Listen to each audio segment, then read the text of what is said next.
There's a special magic in the air before a journey begins. A quiet hum of anticipation. Adelaide, with its graceful stone buildings and sprawling parklands, glows in the morning sun. But my heart is already looking east, drawn to the promise of a train journey across Australia. This isn't just travel. It's the joy of watching the world transform from my window. The rhythmic click-clack of the wheels, fleeting glimpses of lives and landscapes. This is true discovery. Flying gives you a destination, but a train gives you a story. Today, my story begins. Two remarkable cities, and the magnificent country between them. My mind is open, ready for new sights and sounds. The train is waiting, and so is the adventure. With anticipation building, I step forward, ready to let the journey unfold. Before leaving, I soak in Adelaide's quiet charm, its elegant streets, Victorian architecture, and green parklands. The Botanic Garden offers a final moment of stillness, while the Central Market buzzes with life and color. Adelaide is a city of fine tastes, reflected in its food and wine. There's a gentle rhythm here, a sense of community and calm. As I prepare to depart, I feel grateful for this peaceful start. The city has been a perfect host, setting a high standard for what's to come. The whistle of the train calls me forward. With a bittersweet farewell, I'm ready for new horizons. At the Adelaide Parklands terminal, excitement hums in the air. Fellow travelers gather, united by anticipation and the promise of discovery.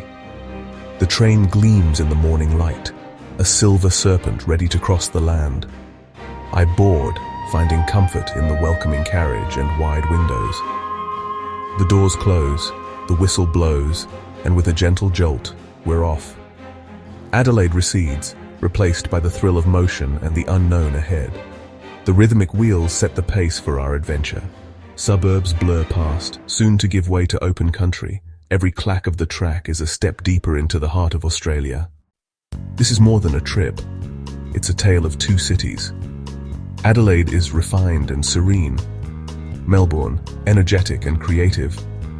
The train is the bridge between these worlds, connecting order to vibrant chaos. I anticipate the landscape's transformation as we cross from South Australia to Victoria. Rolling hills, vast plains, and dramatic terrain await. The journey is about understanding the land that separates and defines these cities. Each passing scene is a new chapter in Australia's story. I'm ready to witness the transformation 1 kilometre at a time. The train gathers speed, and Adelaide's familiar sights fade. Suburban streets and daily routines slip past, giving way to open space. The gentle rocking of the carriage and the click-clack of the wheels create a peaceful momentum.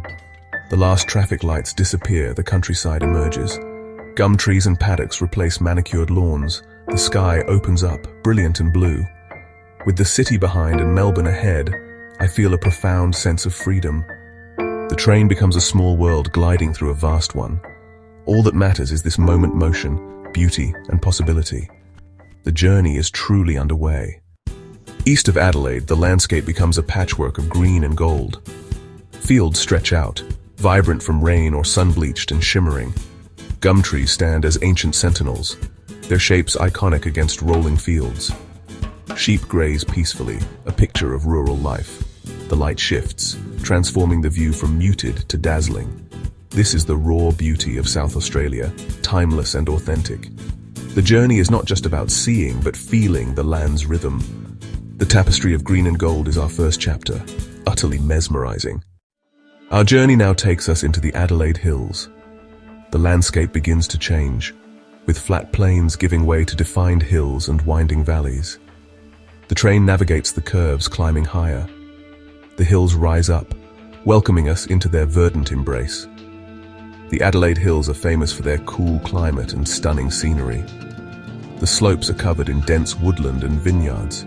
Small, charming towns are nestled in the valleys. The train passes through tunnels, plunging us into darkness before bursting back into the sunshine. The Adelaide Hills are alive with detail. As we reach the highest points, I can look back and see the path we have traveled. The Adelaide Hills are a truly special part of the journey.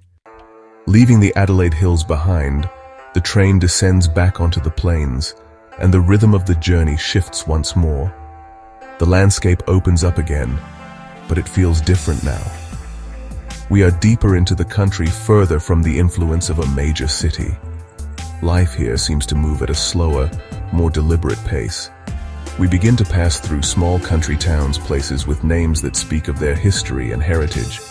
Names like Murray Bridge and Bordertown. These towns are brief interruptions in the vastness of the landscape, little pockets of civilization standing strong against the elements. Each town has its own character. They are not glamorous, but they are honest and real. I see classic Aussie pubs with wide verandas, simple weatherboard houses, and a main street with a handful of essential shops. A general store, a bakery, a post office. These are the hubs of their communities. I see grain silos standing tall against the sky, a testament to the agricultural importance of the region. The train doesn't stop, but we slow down enough for me to get a real sense of these places. They are snapshots of a life that is grounded, practical, and deeply connected to the land. I watch as a few cars wait patiently at a railway crossing for our long train to pass. A child waves enthusiastically from the back seat of a car, and I find myself smiling and waving back. It's a small, simple connection, a fleeting moment of shared humanity between a passenger on a journey and a local going about their day. These little interactions are what make train travel so special. They remind you that you are not just observing a landscape, you are passing through a living, breathing world full of individual stories and experiences. This part of the journey is deeply meditative. The endless flat landscape and the steady rhythm of the train create a calming, almost hypnotic effect.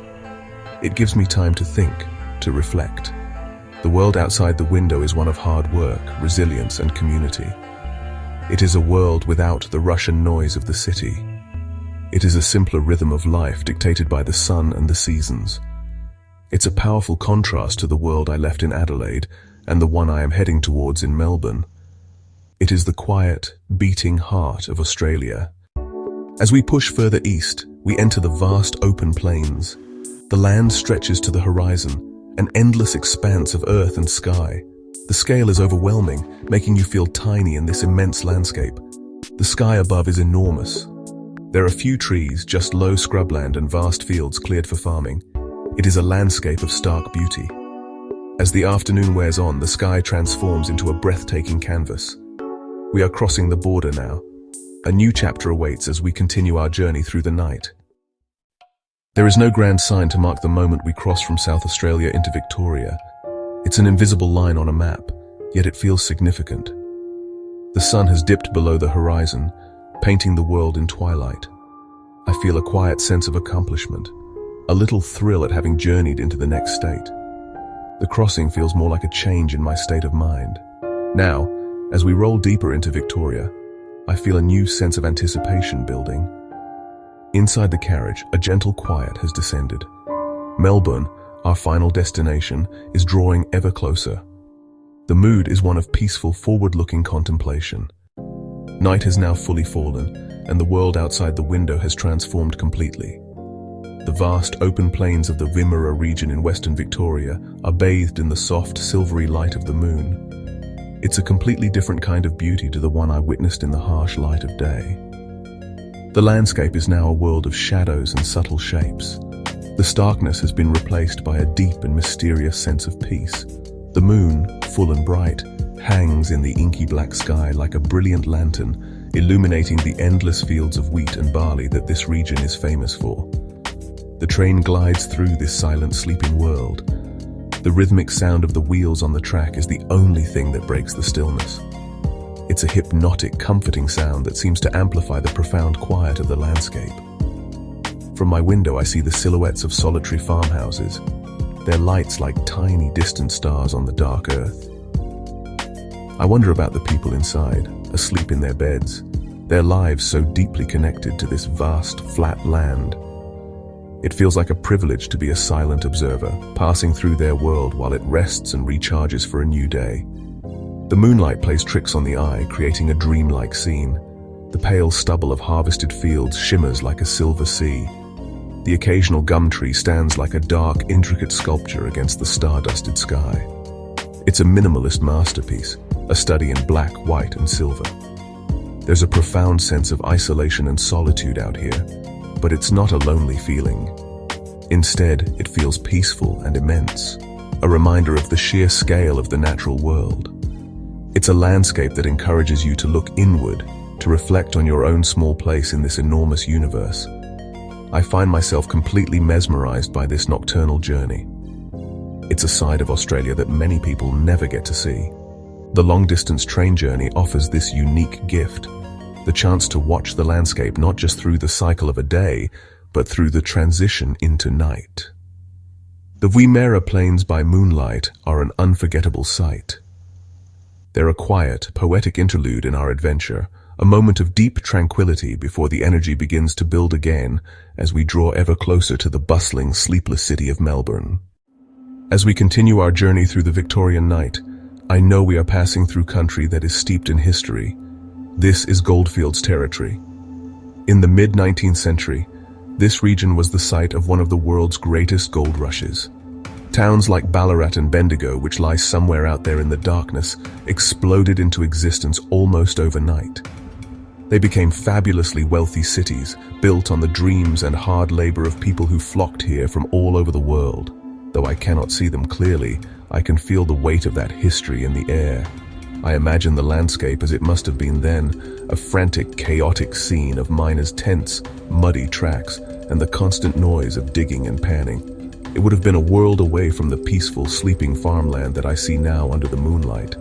The ghosts of that frenetic time still linger here. The grand Victorian architecture in the towns we pass through, the names on old signs, the very tracks our train now runs upon. They are all echoes of that incredible era. This land holds stories of hope, desperation, immense fortune, and bitter disappointment. Even in the darkness, I can occasionally make out the faint shapes of mullock heaps, large piles of rock and earth discarded from the gold mines. They are man-made hills that permanently altered the landscape, scars that now tell a story of the region's past. They are silent monuments to the thousands of people who toiled here, chasing the elusive dream of gold. It's fascinating to think that beneath the peaceful fields we are crossing, there may still be hidden tunnels and shafts, a secret underground world left behind by the gold rush pioneers. This part of the journey adds another layer to my understanding of Victoria. It's not just a state of natural beauty, but one built on dramatic and transformative historical events.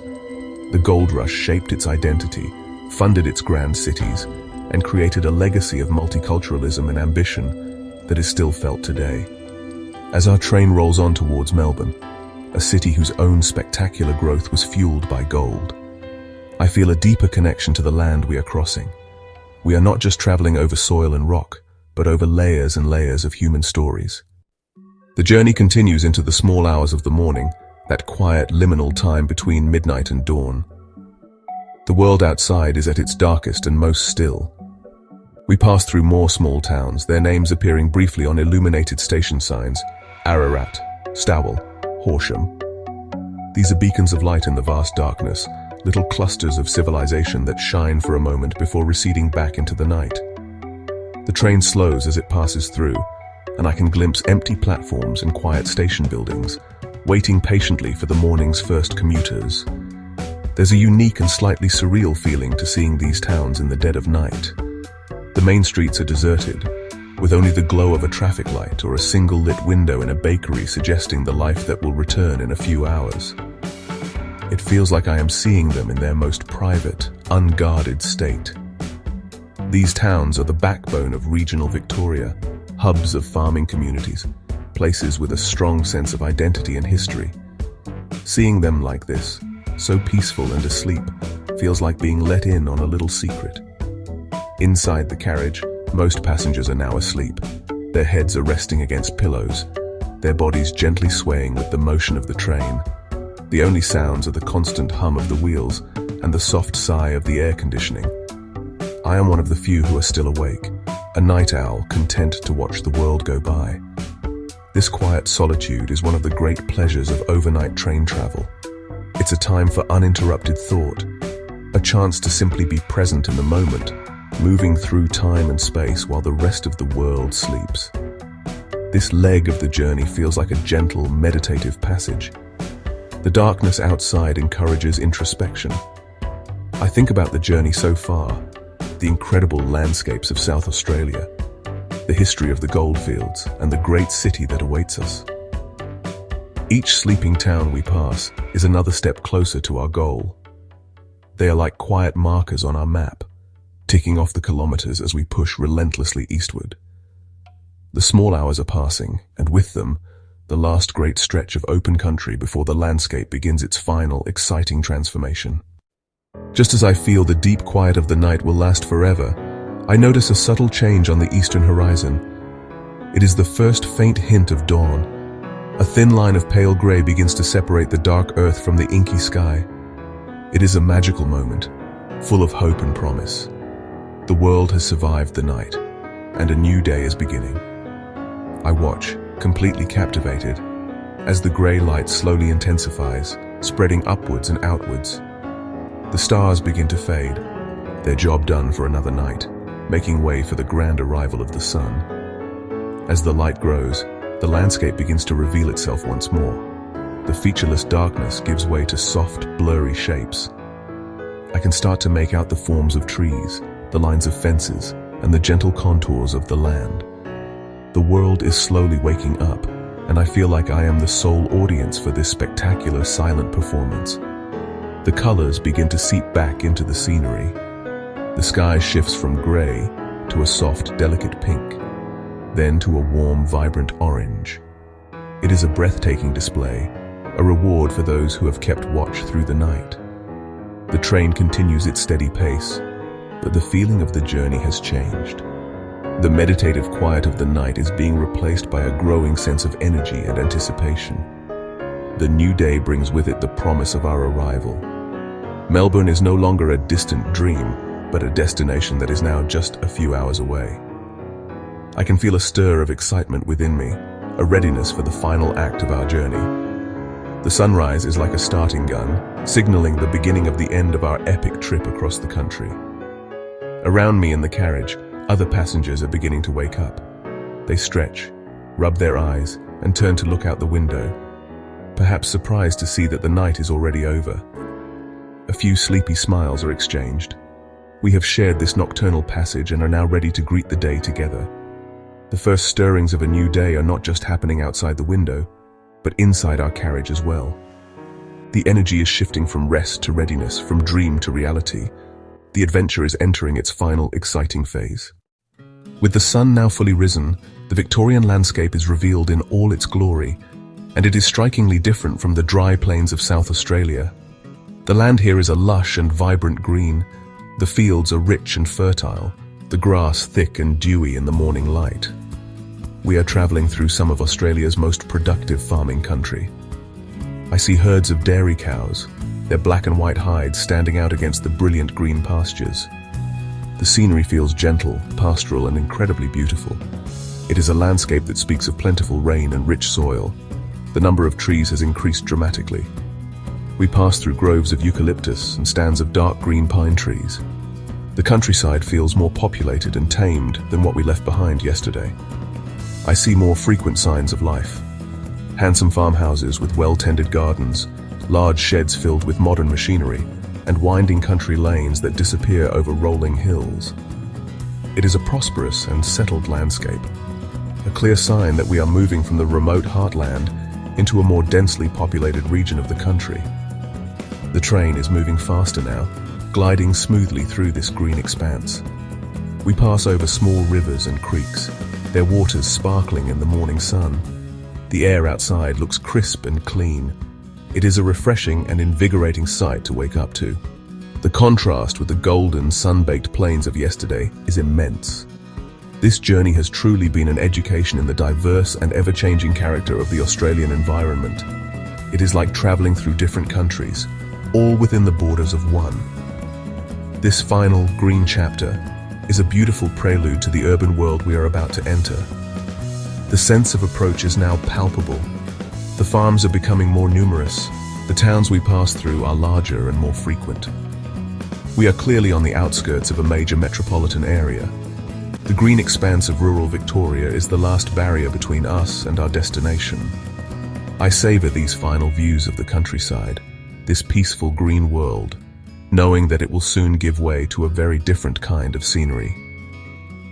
The journey across the open road is almost over, and the sights and sounds of the city are calling to us just over the horizon. The countryside begins to show signs of change. I see the first signs of industry. These are the outer ripples of the city. The wide open paddocks are broken up by new housing developments. It is a clear sign that we are entering a different kind of world. We cross over a multi-lane highway. It is a river of steel and light. The feeling of quiet solitude is replaced by a sense of being part of something bigger. We are closing in, and everyone can feel it. The city is pulling us in. We are now deep within the suburban corridor of Melbourne. The last remnants of farmland have vanished completely, replaced by an unbroken stretch of houses, streets, and parks. We glide past back gardens of all shapes and sizes, offering intimate and fleeting glimpses into the daily lives of Melburnians. I see children's trampolines, neat vegetable patches, and colorful washing lines dancing in the breeze. It is a mosaic of domestic life, a reminder that even a huge city is ultimately a collection of individual homes and personal stories. The train feels like a quiet observer, passing through the backyards of a million different worlds. The train begins to make more frequent stops at suburban stations. Names like Sunshine, Footscray, and North Melbourne flash past on the platforms. These stations are bustling with activity. People are getting on and off, heading to work, to school, or to appointments in the city centre. The platform is a vibrant mix of faces, fashions, and languages, a testament to Melbourne's famous multiculturalism. This is a city built by people from all over the world, and that diversity is on full display here in its suburbs. It is a wonderful and energetic introduction to the people who call this city home. The architecture of the suburbs tells its own story. I see humble post-war brick veneers standing next to modern architect-designed townhouses. There are charming Victorian weatherboard cottages, carefully preserved and painted in bright, cheerful colors. Each style represents a different era in the city's growth, a different chapter in its history. The suburbs are a living museum, showcasing the evolution of Melbourne from a colonial outpost to a sprawling modern metropolis. The journey through this corridor is like traveling through time, watching the city's story unfold house by house, street by street.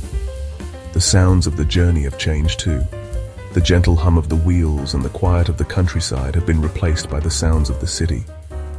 I can hear the ding, ding, ding of railway crossings, the distant siren of an emergency vehicle, and the general low-frequency roar of urban life. It is not an unpleasant sound. It is the sound of a city that is alive and working. It is the heartbeat of Melbourne, and with every kilometre, it grows stronger and more insistent. We are no longer on the edge. We are in the thick of it now. As we get closer to the city centre, the landscape shifts to a zone of industry and infrastructure. This is the working heart of Melbourne, the engine room that powers the city. I see vast container yards stacked high with colourful shipping containers. Huge cranes stand like silent, watchful giraffes. This is a place of immense scale and purpose, a hub of global trade. It is an intricate and impressive dance of logistics. I see warehouses covered in vibrant graffiti, a splash of human creativity in a world of concrete and steel. We pass by the port of Melbourne, catching a glimpse of great cargo ships. This industrial zone is a gateway connecting the city to the rest of the planet. It has its own stark, functional beauty. Seeing this industrial heart gives me a more complete picture of Melbourne. And then, it happens. The moment I have been waiting for. Through a gap, I get my first glimpse of it. The Melbourne skyline. The iconic glass and steel towers rise up in the distance, gleaming in the morning sun. It is a breathtaking sight, a sudden reveal that makes my heart skip a beat. After hundreds of kilometers, this vertical world feels like something from another planet. It is the Emerald City. The skyline is a declaration of intent. Each tower has its own unique design, from the Eureka Tower to the elegant skyscrapers. They form a distinctive silhouette, a man-made mountain range. As the train weaves its way closer, the view changes, offering different angles. Each new glimpse is more exciting than the last, building the anticipation. We are so close now. Seeing the skyline from the train provides a unique sense of arrival. This is a slow, gradual approach, and the skyline is the final magnificent reward. It feels earned. Now, this powerful symbol of urban energy stands before me. It is a moment of pure cinematic magic. I'm about to become part of it. The glimpse of the skyline transforms Melbourne from an idea into a tangible destination. It is the finish line. The adventure is almost complete. The train slows, its journey's end near. We move through the inner city, a stark contrast to our starting point. The city is a mix of old and new, industry and leisure. The final kilometers are a sensory overload. Inside, bags are pulled down, goodbyes exchanged. The announcer confirms our arrival at Southern Cross Station. The train stops, the doors open and I step onto the platform ready for Melbourne. We have arrived. Stepping onto the platform at Southern Cross Station, I feel the rush of energy. It's the raw pulse of a great city, a symphony of human activity. The scale is immense, a modern cauldron of life, a mesmerizing dance of humanity, a snapshot of the city's diversity. I find my way towards the exit, ready to discover. The journey was the prelude. I step out into the bright Melbourne morning. The air is cool, crisp, and full of possibility. Before heading into the city, I pause to look back at Southern Cross Station. It's a spectacular piece of architecture, most famous for its undulating roof. The roof ripples and flows like a giant metal sand dune. It feels like a cathedral built to celebrate movement. The design is incredibly clever, a perfect marriage of form and function. The station feels like the city's heart, connecting the CBD to the suburbs. As I leave, I appreciate this grand welcome and gateway to Melbourne. Stepping out from Southern Cross Station, I am immediately immersed in the full sensory experience of Melbourne. The sounds hit me first. It is a complex urban soundscape, a constant hum of activity. Walking along Spencer Street, the footpath bustling with pedestrians, the energy is infectious. The sights are just as overwhelming. I'm surrounded by a canyon of tall buildings. This blend of history and modernity is everywhere you look. Melbourne is a true melting pot, and its streets are a vibrant parade of humanity. It feels like a city that not only tolerates difference, but actively celebrates it. The pulse of the streets is undeniable. It is invigorating and exhilarating. I am a participant feeling the powerful pulse of Melbourne. One of the first things you notice about Melbourne is the trams. They are an essential part of the city's identity. A web of tracks crisscrosses the city streets. Their familiar green and yellow colors are a key part of the urban scenery. Hearing the distinctive ding-ding of a tram bell becomes the city's signature sound. There are the older, classic W-class trams with their beautiful heritage design. Then there are the newer, sleeker models, modern and accessible. The network is a fascinating blend of old and new. The journey is smooth and leisurely, offering a fantastic perspective on the city. The tram network is more than just a transport system. It is a symbol of Melbourne's character. Leaving the wide boulevards behind, I turn into one of Melbourne's famous laneways. The change is instant. These narrow alleyways have been transformed into vibrant hubs of art, food, and culture. The brick walls are a canvas for spectacular street art. I wander down Hosier Lane, perhaps the most famous of them all. I discover tiny cafes, quirky boutiques, and secretive little bars. You have to be willing to explore, to get a little lost. Each laneway has its own unique character. This laneway culture is what makes Melbourne so special. Melbourne is a city obsessed with coffee. The aroma is everywhere, wafting from hole-in-the-wall espresso bars to grand coffee houses. It's not just a drink, it's a culture. I'm drawn into a bustling cafe in De Grave Street. I order a flat white, adorned with latte art. The flavor is incredible, the best I've ever had. The coffee shop is a community hub, central to the city's social fabric. To understand Melbourne, understand its coffee culture. The aroma of 1,000 cafes is the perfume of this vibrant city. My first hours in Melbourne have been a whirlwind. The city is everything I had heard, a place of incredible energy. But it is also a city of incredible depth and complexity. It is a city of layers, and I have only just begun to scratch the surface. The most striking layer is the city's passion for creativity, the breathtaking street art, and the meticulous care put into a simple cup of coffee. Another layer is the deep sense of history that runs beneath the modern surface. My final first impression is of the people. It feels like arriving somewhere exciting and new, yet wonderfully familiar. I cannot wait to explore its many other layers.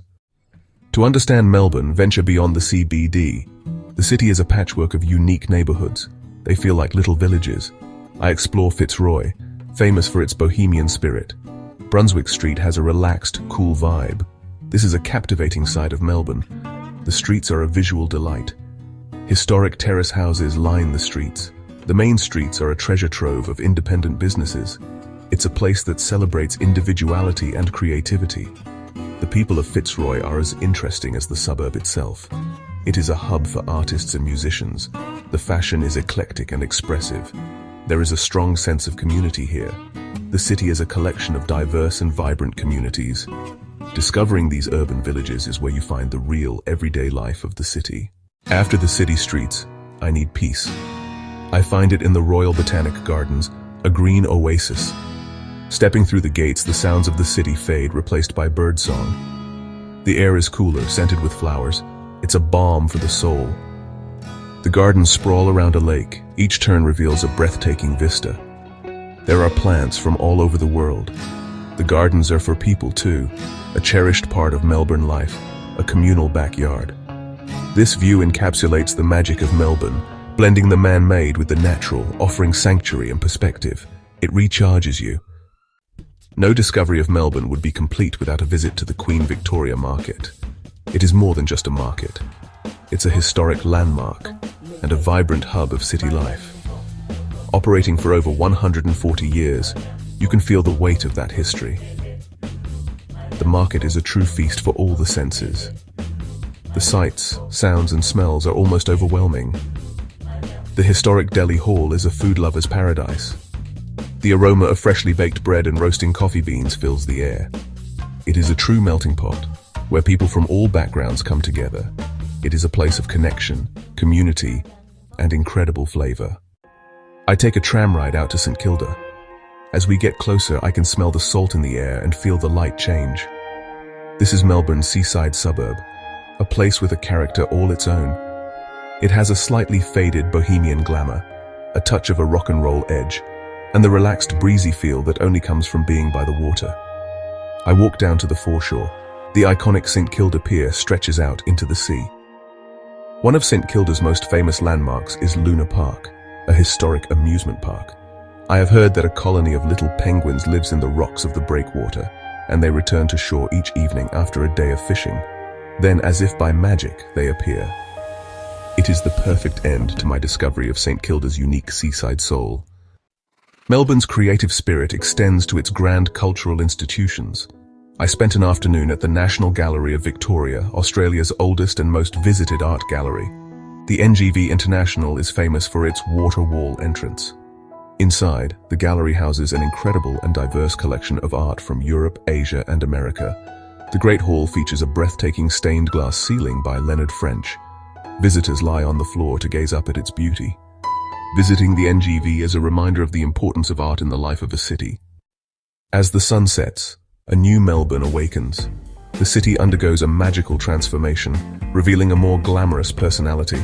A new crowd emerges, ready for a night of dining and entertainment. The city lights sparkle, reflecting on the Yarra River, creating a dreamlike scene. The city truly comes alive at night. I wander along South Bank, a vibrant strip of restaurants and bars. Flames erupt from the Crown Casino, a bold spectacle. The laneways take on a mysterious allure at night, revealing hidden bars and restaurants. Discovering Melbourne's nightlife feels like a secret adventure. I feel a deep affection for this dynamic and surprising city. Looking back, it feels like a story with the most perfect beginning and end. The adventure started in Adelaide, a place of quiet charm. It was the perfect, gentle push to begin a grand exploration. Then came the journey itself, a slow unfolding of the vast Australian continent. I watched the world transform from the lush greens to the stark beauty of the plains. And finally, there was the arrival in Melbourne. Stepping off the train into the vibrant station was a jolt to the senses. Here was the city I had heard so much about, a place of boundless energy. This entire experience has been a magnificent study in contrasts, from a gentle farewell to the most vibrant of hellos. This rail adventure has gifted me a collection of memories that I will cherish forever. I will remember the quiet thrill of the train pulling away from the platform, that first moment of motion when the adventure truly began. The images from my window are etched into my memory. The sight of the sun setting over the vast empty plains, turning the sky into a canvas of impossible colors. The first breathtaking glimpse of the Melbourne skyline rising up in the distance. The simple wave from a child at a railway crossing. A brief and joyful human connection. The magical sight of tiny penguins waddling ashore at St Kilda as dusk fell over the bay. This journey has reinforced my belief that the way you travel is just as important as the destination you arrive at. It connects you to the land and its rhythms in a way that flying never can. The journey from Adelaide to Melbourne is now a story I carry within me. My time discovering Melbourne has left me with an enduring impression of a city with an unbreakable spirit. It is a city that fizzes with a creative and infectious energy. It is a place that is not afraid to be bold, to be different, and to express itself in 1,000 different ways. This spirit is visible everywhere, from the spectacular street art that turns forgotten alleyways into world-class galleries, to the passion and pride that goes into every single cup of coffee. Melbourne is a city that celebrates creativity, individuality, and the pursuit of quality in all things, big and small. It is also a city with a deep and welcoming soul. Despite its size and its fast pace, it never felt anonymous or overwhelming. Instead, it felt like a collection of villages, each with its own warm and inviting community. From the bohemian cool of Fitzroy to the seaside charm of St Kilda, I found a city that is rich in diversity and united by a friendly, open-minded attitude. It is a city that has been built by people from all corners of the globe, and that multicultural heritage is its greatest strength. It creates a dynamic, tolerant, and endlessly interesting social fabric that makes you feel instantly at home. The journey to get here was about discovering the landscape of Australia, but the time spent here was about discovering its cultural heart. Melbourne is a city that stimulates all the senses and nourishes the soul. It is a place of grand institutions and hidden secrets, of bustling markets and peaceful gardens, of historic grandeur and modern innovation. It is a city that is constantly evolving, a place that always has another layer to reveal, another surprise waiting around the corner. It is a city that invites curiosity and richly rewards it at every turn. As I prepare to leave, I take with me not just photographs and souvenirs, but a profound sense of affection for this remarkable place. The journey by rail was the perfect introduction, a slow and steady build-up to a spectacular finale. Melbourne was everything I hoped for and more. It is a city that gets under your skin and stays with you long after you have departed. Its vibrant, creative, and welcoming spirit is something I will carry with me. The virtual rail adventure may be over, but the impression Melbourne has left on my heart is truly everlasting.